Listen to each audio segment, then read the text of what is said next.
né? Hoje nós vamos estar ministrando aqui uma palavra que eu sei que vai edificar muito as nossas vidas.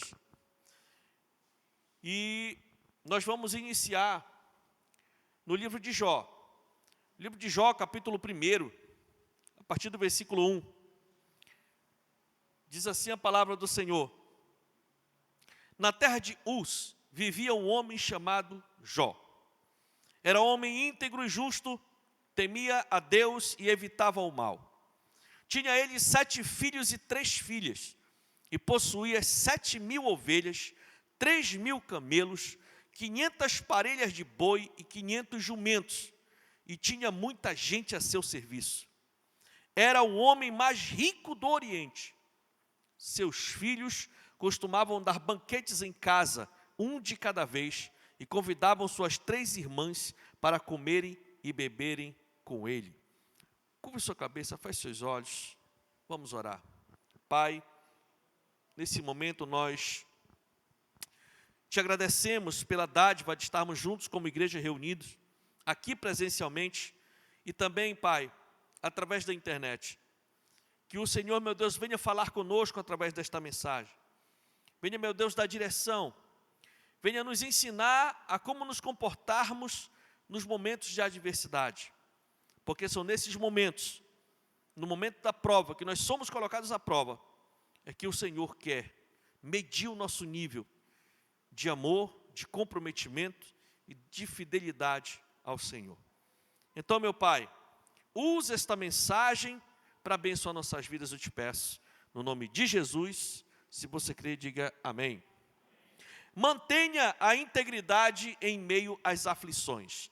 Mantenha a sua integridade no momento das aflições. Irmãos, a história de Jó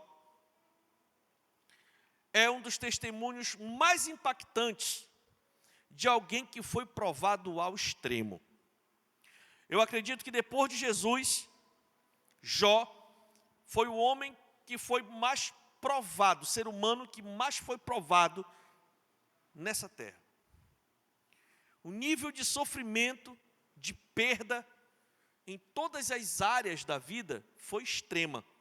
Acredito que a única coisa que Jó não perdeu foi a vida. O resto ele perdeu. Do homem mais rico do Oriente, se tornou um homem miserável. Mesmo assim, diante de uma crise tão profunda, ele se manteve íntegro diante de Deus. Então, eu volto a dizer que depois de Jesus, acredito que a pessoa que passou pelo nível de sofrimento mais extremo que alguém poderia passar na terra seria Jó. Por que eu digo que depois de Jesus? Porque Jesus perdeu tudo também. Ele esvaziou-se da sua glória, assumiu uma natureza humana, perdeu tudo, inclusive o Pai, quando foi crucificado. E ele foi além de Jó, porque ele morreu. E depois que morreu, foi condenado ao inferno. Então, Jesus foi muito além que Jó, né? Mas de lá o Senhor o honrou, ressuscitou o nosso Salvador e colocou hoje o nome dele acima de todo nome, de forma que não há nada e nem ninguém que tenha mais autoridade e poder que o nome de Jesus, né? Então, queridos, a gente vê na história de Jó um nível de aflição, de sofrimento, de crise extrema e profunda, mas ele permaneceu fiel ao Senhor, e no final ele teve sua história transformada, e com isso, como diz a Bíblia, o seu último estado ficou muito melhor que o primeiro. Mas o fato é, quando a gente olha para os resultados, a gente tem um afago, mas o problema é a crise, é o processo, é o que ele passou para poder ter o desfecho da história dele. Irmãos, uma coisa é o cristão ser provado, passar por adversidade, passar por crises, por acusações, perseguições, falso testemunho, né? Uma coisa é o cristão passar por todas essas situações que acontecem no dia a dia, e ele saber de onde vem. uma coisa é você saber que você está passando por uma crise no seu trabalho, porque alguém lá está sendo usado pelo Satanás para te perturbar e te perseguir. Tu sabe de onde vem o negócio. Outra coisa é você ser provado, você passar por uma crise, passar por uma aflição, e muitas vezes extrema, e não sabe por quê. Aí, meu irmão, é outra coisa. Que foi o que aconteceu com esse homem? A gente olha na Bíblia, está tudo explicadinho lá, amém? Está tudo explicado lá. Mas no momento que aconteceu, ninguém tinha ideia do que estava acontecendo no mundo espiritual. Amém, queridos? Muita coisa acontece com a gente não tem noção do que está acontecendo no mundo espiritual. Na verdade, o que acontece com a gente no momento da provação é só um reflexo daquilo que está acontecendo no espiritual. Por isso, nós precisamos entender que somos seres espirituais que vivemos aqui no mundo material. Mas que existe o mundo espiritual, e esse mundo espiritual rege tudo aquilo que acontece aqui. Então, queridos, é muito forte isso. O interessante é que começou no mundo espiritual de uma conversa entre Deus e Satanás. Né? Interessante isso. E nessa conversa, Deus apresenta para Satanás o currículo de Jó. Né? Naquela conversa, Deus começa a falar das qualificações de Jó. Deus disse para Satanás que ele era um homem íntegro. Ser uma pessoa íntegra é a qualidade de alguém que é honesto, de alguém que é incorrupto, cujos atos e atitudes são irrepreensíveis, ou seja, Jó diante de Deus era irrepreensível. E isso incomodava demais o inimigo. Tanto é que ele teve a audácia de ir lá no céu, quando Deus mandou chamar os anjos para uma reunião. Ele foi junto. Né? Deus disse que Jó era um homem reto, que quer dizer direito, imparcial, que vive conforme a justiça. Em outras versões diz que ele era justo. Então ele vivia de acordo com a justiça, tanto de Deus quanto da terra.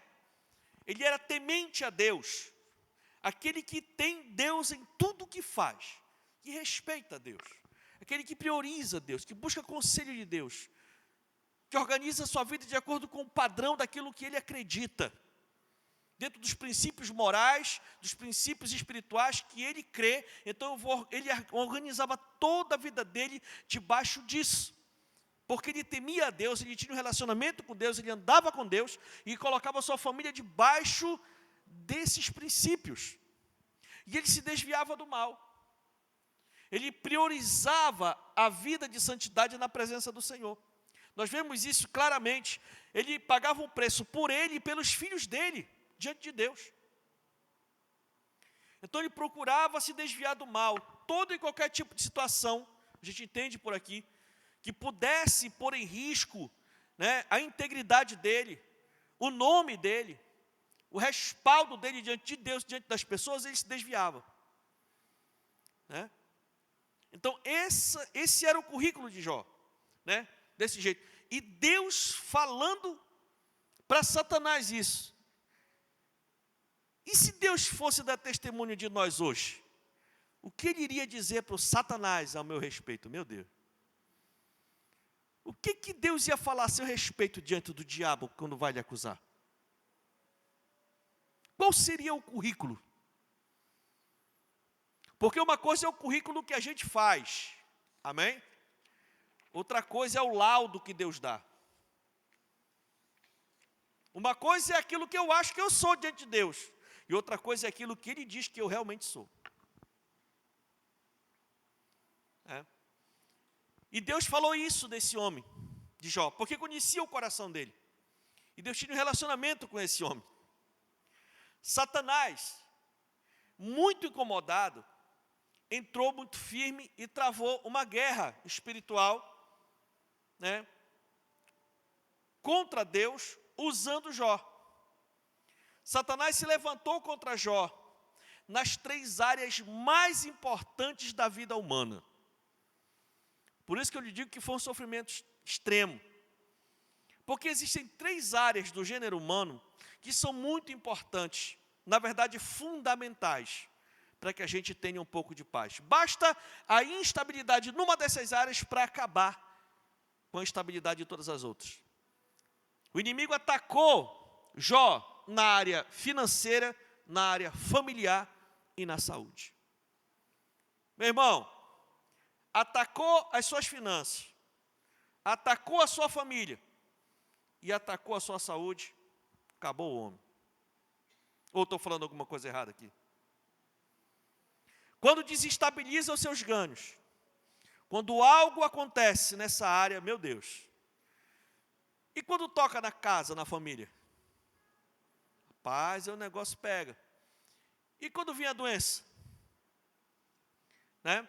De uma forma muito brusca, muito bruta, né? O inimigo veio com tudo para cima daquele homem, porque teve a autorização de Deus para isso. O interessante que, no primeiro momento, a acusação do diabo contra Jó era que Jó só servia a Deus por causa das bênçãos que Deus tinha dado para ele e da proteção que Deus tinha dado para ele.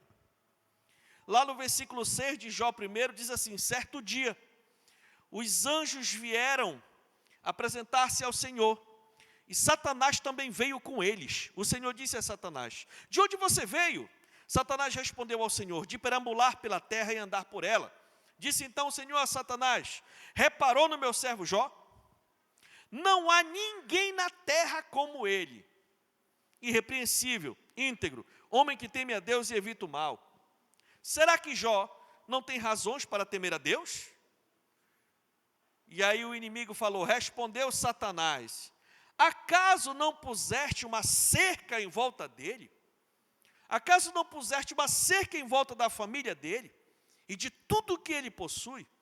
Tu mesmo tens abençoado tudo o que ele faz, de modo que todos os seus rebanhos estão espalhados por toda a terra. Aí ele lança, mas estende a tua mão e fere tudo o que ele tem, e com certeza ele te amaldiçoará a tua face.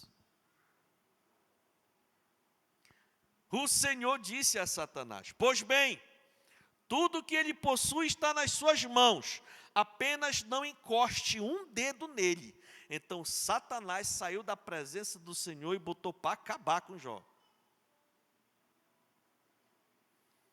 Que conversa, não? Rapaz, você já pensou uma conversa dessa entre o Deus Todo-Poderoso e o próprio Satanás, e a pauta é você? E vão ser deliberadas coisas ali no mundo espiritual a seu respeito? Pois eu quero lhe dizer que essas conversas acontecem com muito mais frequência do que a gente pensa. A Bíblia diz no livro de Apocalipse que a única função do inimigo é nos acusar. Um dos nomes do diabo na Bíblia é o acusador. E diz que ele nos acusa de dia e de noite. E vai haver uma grande festa quando o inimigo for ser preso. Por quê? Porque é a hora de nós nos alegrarmos, porque o acusador da igreja vai ser preso e vai ser lançado no lago de fogo. Então, esse é o trabalho dele, e ele fica realmente acusando, né? Jó, nesse período, era o homem mais rico do Oriente. Ele tinha 7.000 ovelhas, 3.000 camelos, 500 juntas de boi, 500 jumentos e muita gente a seu serviço. E de repente, ele perdeu tudo que possuía em um só dia. Do versículo 13 de Jó 1 fala assim: certo dia, quando os filhos e as filhas de Jó estavam no banquete, comendo e bebendo numa casa do irmão mais velho, um mensageiro veio dizer a Jó: os bois estavam arando, e os jumentos estavam pastando por perto, e os sabeus atacaram, e os levaram embora. mataram a espada os empregados, e eu fui o único que escapou para lhe contar. E enquanto ele ainda estava falando, chegou um outro mensageiro e disse: fogo do céu caiu, fogo de Deus caiu do céu e queimou totalmente as ovelhas e os empregados. E eu fui o único que escapou para lhe contar. E enquanto ele ainda estava falando, chegou outro mensageiro e disse: vieram caldeus em 3 bandos, atacaram os camelos e os levaram embora. Mataram a espada aos empregados, e eu fui o único que escapou para lhe contar. Não foi um processo de falência gradual, a coisa não foi apertando, ficando difícil, não. Foi algo brutal, né, que aconteceu com esse homem. Foi um verdadeiro colapso financeiro. E junto com o colapso financeiro veio a tragédia na família.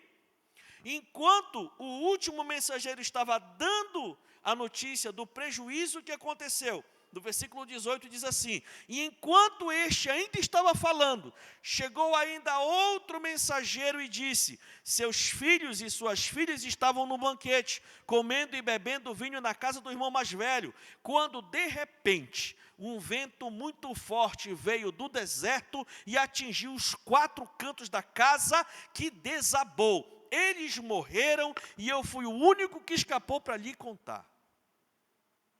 Num dia. Irmãos, a maior dor que nós sentimos é a causada por perdas familiares. A maior dor que um ser humano pode sentir é quando ele perde alguém. E dói mais ainda, muitas vezes, por conta da forma como foi. Mortes trágicas, brutais, repentinas, causam um buraco, muitas vezes irreparável, dentro da alma das pessoas. Jó não perdeu um filho, Jó perdeu os 10 filhos. Jó não teve que enterrar uma pessoa, um filho, teve que enterrar os 10, que morreram de uma só vez. E isso sem estrutura nenhuma, porque antes dos filhos morrerem, ele tinha perdido tudo.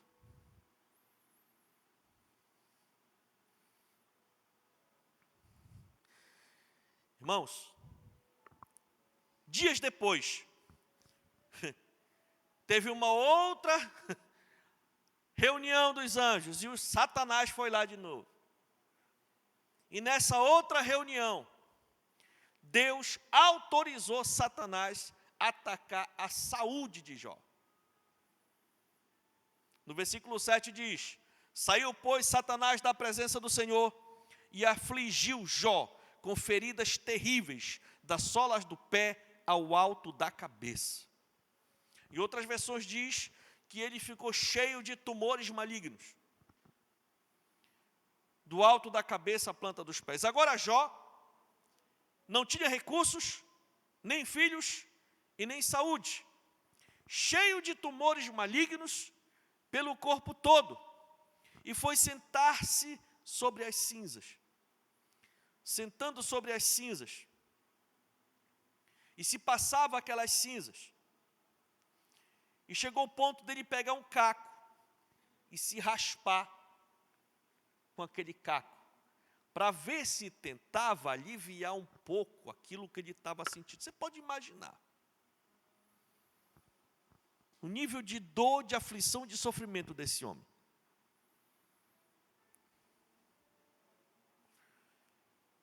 Agora, o que a gente vê é que as cinzas eram um sinal de arrependimento e de humilhação na presença do Senhor. A atitude dele começa a ser diferenciada aqui.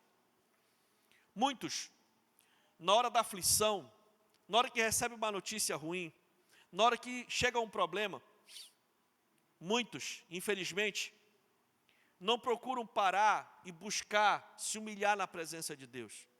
Muitos se rebelam, não aceitam, entram na carne, se revoltam. Então a primeira coisa que a gente tem que aprender aqui é o seguinte: como servos de Deus, nós precisamos aprender a lidar no momento da adversidade.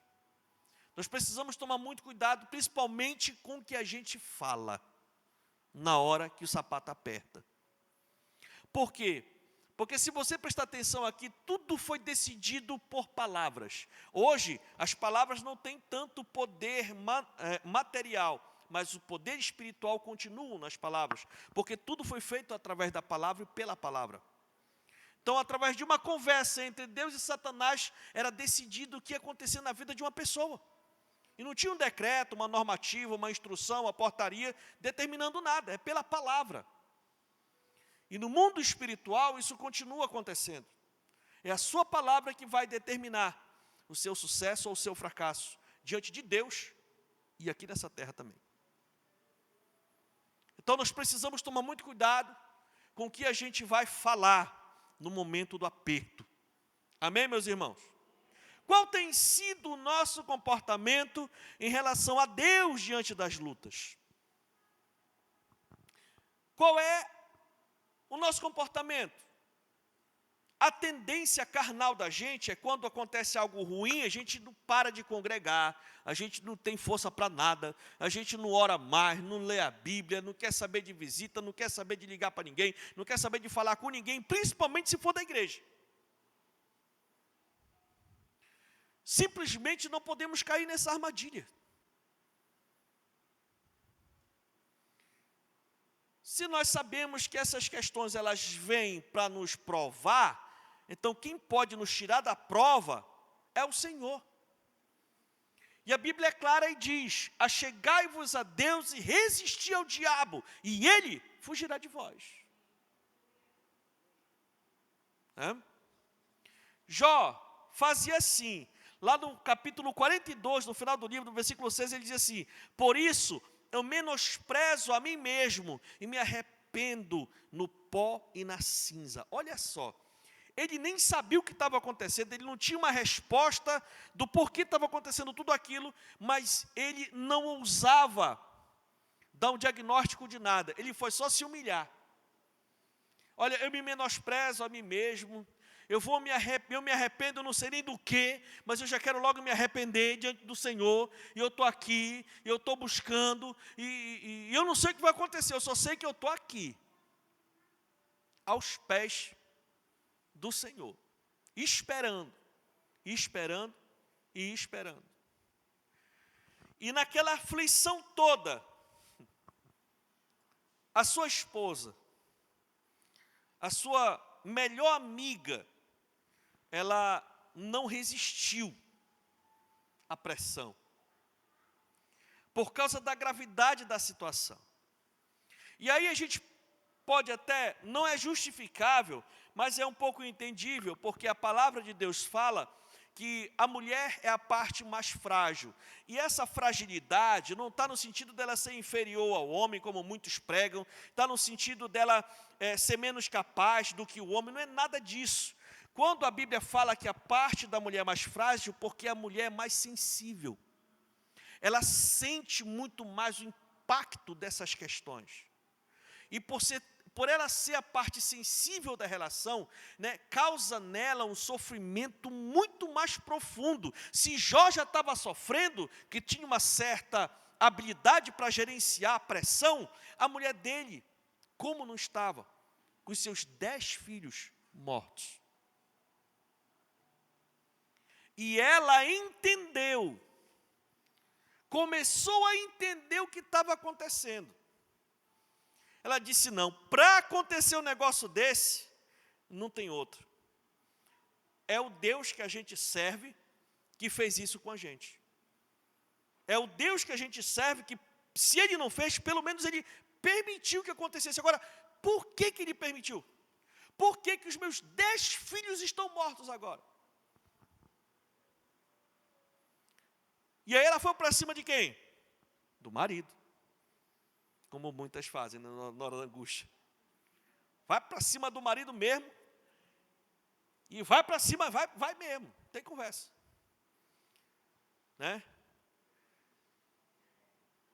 No versículo 9 de Jó 2.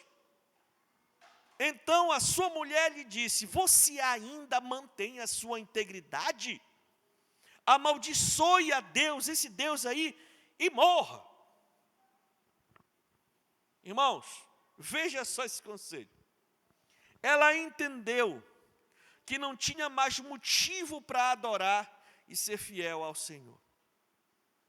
Diz, como adorar e como servir a um Deus mau desse, que a única coisa que a gente fazia era servir a Ele, e Ele permite que aconteça um negócio desse com a gente, não vale a pena servir a esse Deus, não vale a pena.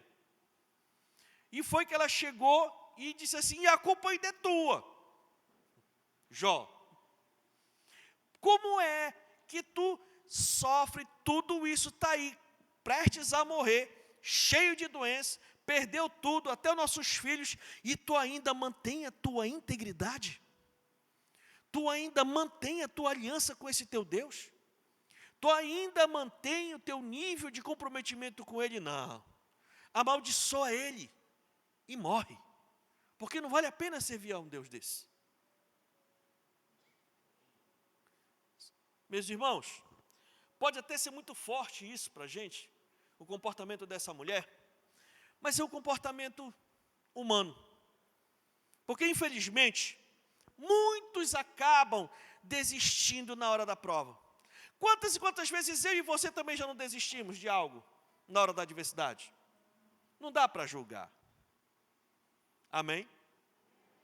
Quantas e quantas vezes na hora da agonia, na hora do aperto, na hora da adversidade, rapaz, quer saber de uma coisa, eu vou deixar esse negócio para lá, eu vou acabar com isso, vou desistir disso, vou deixar de mão, vou largar, e de repente era o projeto da nossa vida que estava iniciando ali.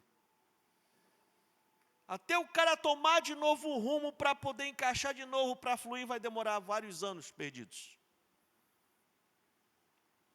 Sabe, queridos, muitos acabam desistindo na hora da prova, mas na verdade, são as provações que revelam o nível da nossa fé e do nosso amor que nós temos pelo nosso Deus. A causa que Deus prova aos seus santos é para provar, não para Ele, porque Ele conhece o nosso coração, mas principalmente para o diabo, o quanto nós estamos comprometidos com o nosso Deus. Porque Deus conhecia o coração de Jó. Deus sabia que Jó estava preparado para passar por tudo isso. Ele sabia, só que ele precisava provar para o inimigo o que o inimigo estava acusando. Então, muitas vezes as provações vêm para nos testar realmente. Por isso que o nome é prova. Muitas vezes o Senhor nos coloca à prova, para ver se a gente está com Ele mesmo de verdade ou não. É na hora da tribulação, é na hora da peleja, é na hora da luta, é na hora da instabilidade que se separa os homens dos meninos diante de Deus. Não é na hora que está bom, na hora que está bom, na hora que está bom, está maravilhoso, todo mundo está alegre, sabe, é tão bom servir a Deus, porque está tudo bem, está tudo fluindo, Deus está abençoando, e a gente está alegre, está todo mundo, mas na hora que o sapato aperta, é nessa hora que aparece os verdadeiros adoradores, aqueles que realmente entenderam o significado de negar a si mesmo e seguir, tomar a cruz e seguir a Jesus. Nós precisamos refletir mais sobre isso, porque, irmãos, de verdade, eu sei que é muito relativo o que eu vou falar, mas diante de Deus, tem pessoas desistindo de Deus por coisas tão banais. Tem pessoas largando Deus, tem pessoas largando a presença de Deus, tem pessoas deixando o reino de Deus por coisas tão banais e elas acham que são tão profundas e na verdade não são. Esse homem nos ensina que mesmo perdendo tudo, nós precisamos manter nossa aliança com Deus. Você sabe por quê? Porque esse foi um dos primeiros homens do mundo. A história dele é muito antiga. Mas ele já entendia, pelo relacionamento que ele tinha com Deus, que ele estava só de passagem por aqui, por essa terra. Um dia, ele iria sair daqui. E ele precisava morar com o Pai, com o Criador, na eternidade. E ele deixa isso claro na palavra. Sabe, irmãos? E a gente precisa aprender isso com ele. Então, diante dessa dura realidade, a única coisa que restava para aquele homem era a morte. Perdeu tudo, então só estava faltando perder a vida. Mas mesmo assim, Jó não perdeu a sua integridade diante de Deus. E as atitudes de Jó mostram isso. Então, como foi que ele se comportou diante desses 3 ataques que ele sofreu? Por exemplo, diante do colapso financeiro, quando ele soube de toda aquela situação, no capítulo 1, no versículo 20, diz o seguinte: ao ouvir que ele tinha perdido tudo, Jó levantou-se, rasgou o manto e rapou a cabeça. Então prostrou-se no chão em adoração e disse: saí nu do ventre da minha mãe e nu partirei. O Senhor o deu, o Senhor o louvou. Louvado seja o nome do Senhor. E em tudo isso, Jó não pecou e de nada culpou a Deus. Olha como ele gerenciou o lance da perda de tudo que ele tinha. E aí eu lembrei muito, quando o Caleb nasceu, a gente tinha o gurgel da igreja, o gurgel amarelo. E as portas, era só de 2 portas, e a porta do gurgel ainda ele estava sendo reformado, e a porta do gurgel não tinha forro ainda. Então era só a fibra. E aquela fibra era mole, ela amolecia, né? Assim, principalmente com calor. E ela estava com 2 meses de operado, o Caleb com 2 meses de nascido. A gente marcou uma comunhão na casa do irmão. E nós pegamos aquelas panelas todas, colocamos no carro, no banco de trás do carro. O carro era conversível. Não, porque não tinha teto mesmo, tá, irmão? Estava montando o bicho. E aí, estava aqui no volante, a minha filha estava no banco de trás, mas ela vinha mais para frente, ficava segurando aqui. E a Alcione aqui do lado com o bebê. E eu fui fazer uma curva. Quando eu fiz a curva, a Alcione se apoiou na porta. E quando ela se apoiou na porta, a porta entortou e abriu a escotilha. Quando abriu a escotilha, ela foi espirrada com o bebê para fora. E saiu rolando na sarjeta. Deu 5 giros. E eu acompanhando aqui naquele desespero mais terrível. Que até hoje é muito viva essa imagem na minha mente. E ela, num desespero, ela só fazia levantar a criança com os 2 braços para cima, e rolando e segurando o impacto e gritando: meu Deus, meu Deus, meu Deus, meu Deus. No último giro, quando ela foi parar, ela não aguentou com o impacto, ela parou, só que o braço veio e a cabeça do Abner bateu no canto da sarjeta.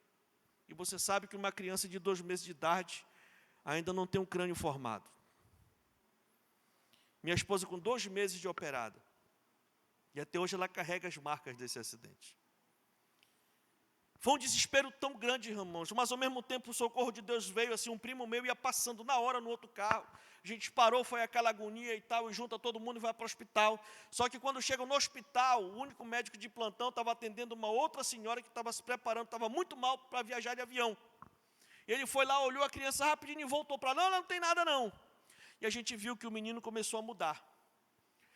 Ficou sonolento, desacordou, começou a inchar a cabeça e começou. E aí minha mãe chegou e foi aquela agonia e tudo mais. E eu fui atrás, né, de um outro parente meu médico. Ele veio para lá, olhou e disse para mim: pega essa criança, liga para um avião e leva ela para Santarém urgente, que ela está com aneurisma no cérebro. E aí foi que a gente começou ali. E eu me lembrei do pai desse médico, que era um outro médico, fui atrás dele também para dar um outro laudo. E a casa dele era perto do hospital, do outro lado. E na hora que eu saí, eu fui lá, ele estava de folga, e eu fiquei esperando, eu conversei com ele, ele rapidamente estava se reorganizando para ir lá no hospital ver a criança. E eu fui lá, voltei para frente da casa dele e fiquei olhando para o hospital, que é de canto. E quando eu olhei do hospital, chegou um irmão perto lá de mim, no desespero e tal. Aí a minha esposa pega e sai de dentro, né? E eu vejo ela na porta do hospital. Ela encosta com a costa na parede do hospital e vai ficando de cócora. E eu ouvi a oração dela de lá. Ela dizia: meu Deus, eu não pedi essa criança.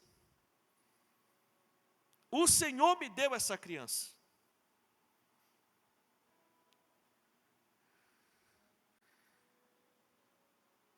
Não tire essa criança de mim, porque o Senhor me deu ela. Eu não pedi ela para o Senhor. Foi o Senhor que me deu. E naquela hora, eu olhei aquilo ali, e o irmão do lado, a gente tem que tomar muito cuidado com o que a gente vai falar, né? E o irmão olhou, botou a mão no meu ombro e disse: irmão, e agora se seu filho morrer? Eu olhei para ele e eu disse assim: irmão, se o Senhor resolver levar o meu filho, eu só tenho uma coisa para dizer: o Senhor deu e o Senhor tomou. Louvado seja o nome do Senhor. E nessa hora que eu acabei de falar isso, ele ficou meio assustado, o médico passou do meu lado, eu fui atrás dele. Quando nós chegamos lá na porta, a minha esposa foi entrando junto, quando nós chegamos na porta da emergência, para nossa surpresa, o primeiro médico que tinha atendido, meu filho estava passando mal no leito e o meu filho passando mal no berço. E aí o médico que entrou, o segundo médico, que era pai do outro médico, viu o filho lá, em vez de correr atrás do meu, foi atrás do dele. Para você ver o nível da confusão, meu amigo. Sabe, e o meu filho já estava com as mãos roxas, aqui tudo roxo, aqui tudo roxinho já estava desacordado. E eu fui num impulso muito grande, fui lá no berço e agarrei meu filho, a enfermeira quis me tirar, eu dei um safanão nela assim, aí eu peguei o menino e coloquei no meu ombro, quando eu coloquei aqui no meu ombro, eu comecei a orar. Quando eu comecei a orar, eu vi, saiu todo o roxo do meu filho, tudo. Ele respirou. Quando soltou, ele já soltou chorando. Quando ele chorou, foi que o médico lembrou que ele entrou lá para atender o meu filho. Aí ele foi lá, ele pegou o menino, bicho, olhou o menino, pegou a lanterna, olhou, virou o menino cabeça para baixo e tal e tudo. Ele olhou para o outro médico e disse: meu filho, tu tá ruim mesmo, porque esse menino não tem nada. Aí ele disse: não, que tem, não, que não tem, que aí já vi que eles começaram a engrossar um com o outro. Eu disse: gente, para aí. Não é nada disso não, é porque o Senhor não errou, nem ele também não errou. É porque do tempo que o primeiro olhou para que o segundo olhou, o Senhor operou um milagre. O Senhor operou um milagre.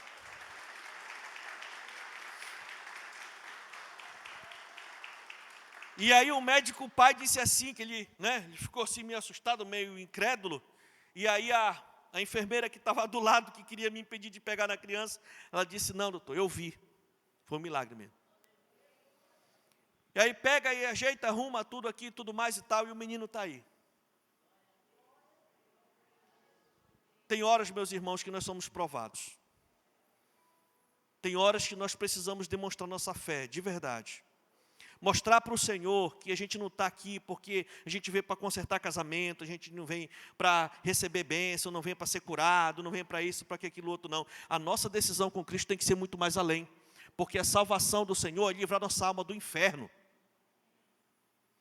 Deus vai fazer tudo isso para você, porque a salvação, a graça de Deus, ela acompanha muitas bênçãos. Se você crê, Ele pode sim resolver sua vida conjugal, Ele pode resolver sua vida familiar, profissional, Ele pode lhe curar, pode mudar a sua sorte, mudar a sua realidade, pode colocar você no lugar mais alto que essa cidade pode lhe oferecer. Mas tudo isso é só consequência, porque o principal é você não cair na mão desse Satanás que estava muito a fim de pegar o Jó. E ele está hoje a fim de pegar eu e você, todo dia. Então o nosso entendimento, a nossa decisão com Cristo é o seguinte: aconteça o que acontecer, eu não posso abrir mão de ter uma vida com Deus, tendo tudo ou tendo nada. Eu preciso caminhar com o meu Senhor, porque vai valer a pena. Se eu passar o resto da minha vida toda sofrendo, mas eu tenho certeza que no dia que o meu espírito, que a minha alma sair do meu corpo, essa minha alma vai encontrar paz, vai encontrar sossego pela eternidade. E não vai viver atormentada. Então essa deve ser a nossa decisão com Cristo, sabe, queridos? A reação de Jó diante da esposa, que a esposa chegou com ele e falou tudo aquilo, algo tão forte. Ele disse o seguinte para ela, está lá em Jó 2:10. Ele respondeu, Jó falou para ela, depois que ela disse: amaldiçoa-se Deus e morre. Ele disse assim: você fala como mãe sensata. Nós aceitaremos o bem dado por Deus e não o mal? E em tudo isso, Jó não pecou contra Deus. Jó era justo. Quer dizer que tu está com Deus só enquanto Ele está fazendo as tuas vontades, é? Só enquanto está tudo bem contigo. A gente aceita o bem de Deus e quando vem algo de ruim sobre nós, a gente larga. Então isso não é aliança. Foi assim que ele procedeu com a mulher dele. Quer dizer que naqueles anos todos para trás, que tu tiveste tudo do bom e do melhor, que Deus mudou a nossa sorte e abençoou a nossa vida, aí estava tudo bem. Agora acontece uma tragédia, tu larga?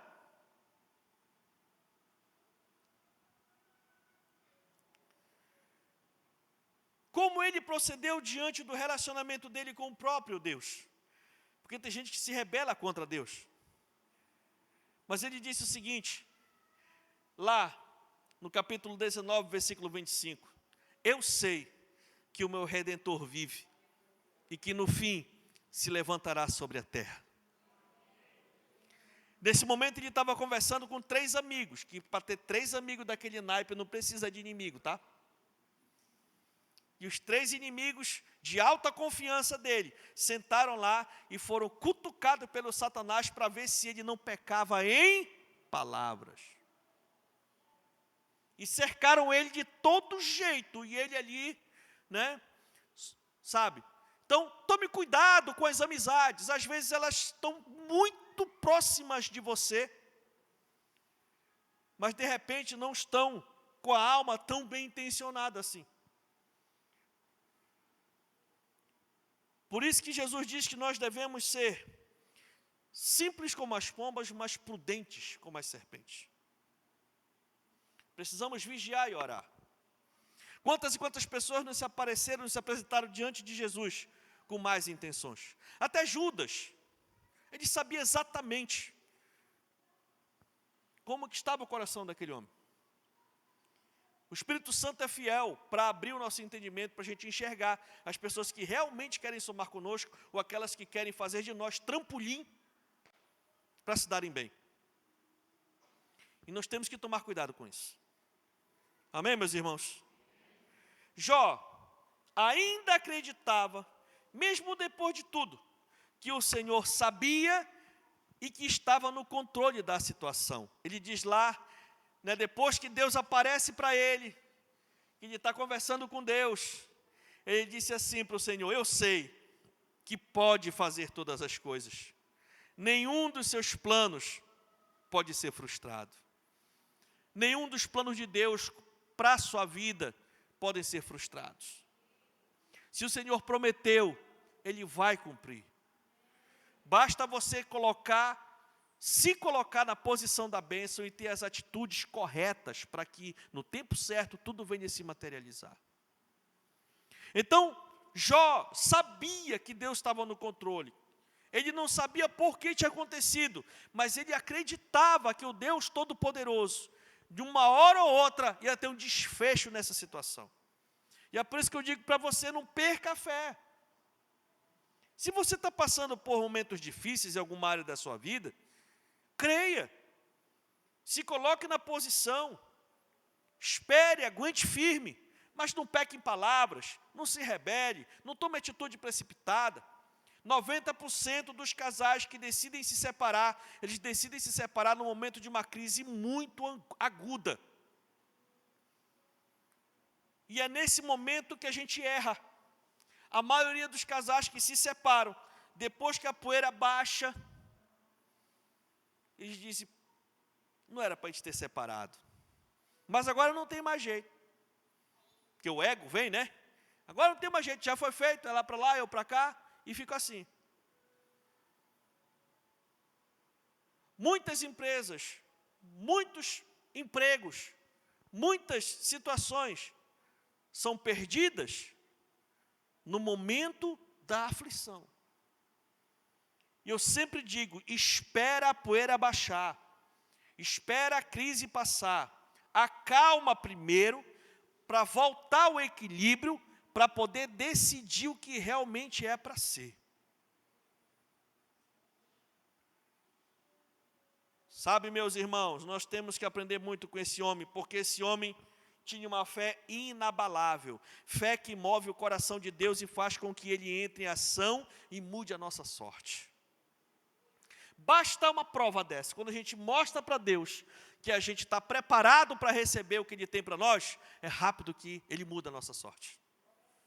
Como aconteceu com Jó, né? Como Jó procedeu corretamente no momento da angústia, Deus também reagiu à altura. Amém? E da mesma forma vai acontecer com você. Você vai se comportar da forma certa, vai honrar a Deus, e Deus vai vir e mudar a sua sorte. E rápido.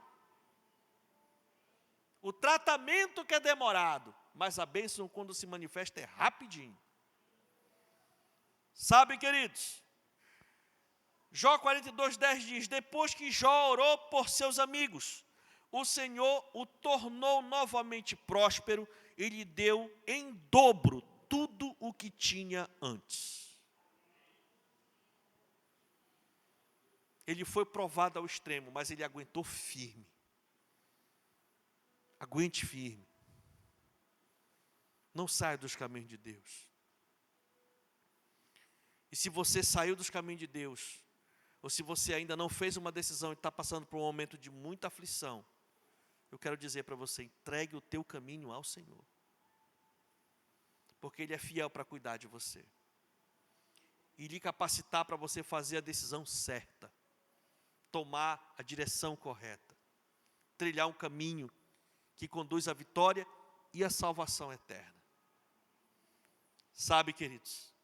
No versículo 12 de Jó 42 em diante diz: o Senhor abençoou o final da vida de Jó mais do que o início.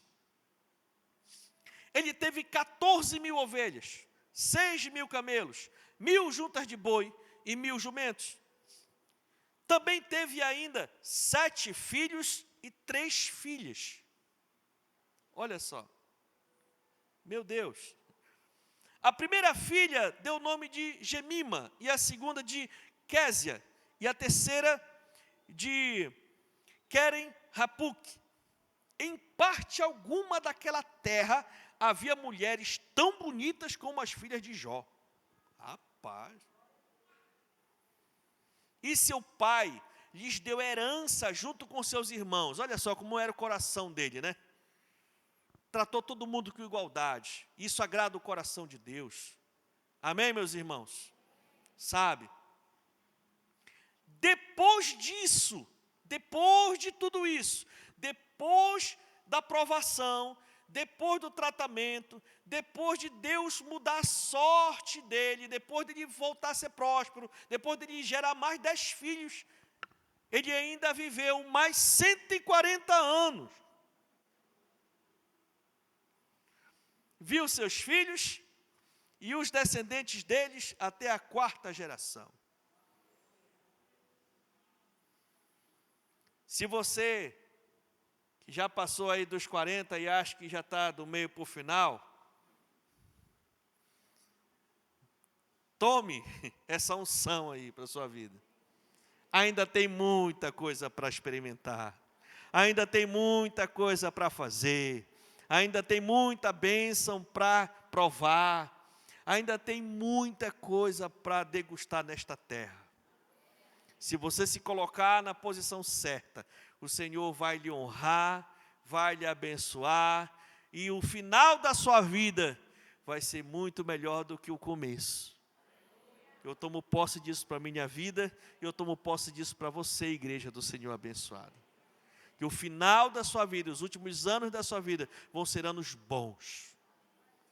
E então, morreu Jó em idade muito avançada. Em outras versões diz que ele morreu farto de dias. Eu acho que ele viveu, aí ele começou a dizer: Senhor, me leve já, que já está bom, já experimentei tudo que já me leve, que eu já quero experimentar para lá. Já. Né? Viveu farto de dias. Um homem notável. Um homem que experimentou o extremo das duas coisas. O extremo da glória e o extremo da humilhação. Estando lá em cima ou estando lá embaixo, ele se manteve fiel ao Deus que ele serve. E hoje, está aí o testemunho desse homem. Né? Os estudiosos dizem que o livro de Jó foi o primeiro livro escrito da Bíblia. O livro mais antigo da Bíblia é o livro de Jó. E desde lá, o Senhor precisava que Jó passasse por tudo isso, para deixar para o ser humano, que dê para rir ou dê para ringir, nós precisamos estar ligados em Deus. E assim, nós concluímos que Deus não desampara os seus filhos nas provações. E que Ele é poderoso para mudar qualquer situação, para nos dar uma nova vida e um testemunho do seu poder. Ele precisou fazer tudo isso para mostrar para o inimigo que é possível ter pessoas nessa terra, que aconteça o que acontecer, não abre mão de andarem com Deus. Tanto bem ou tanto mal, como se fosse aquela aliança que a gente faz com o cônjuge, na saúde e na doença, na alegria ou na tristeza, na riqueza ou na pobreza. Eu sou do meu Senhor, e eu vou andar com Ele o resto da minha vida. Se você crê assim, fique de pé e aplauda Jesus, porque Ele é muito bom.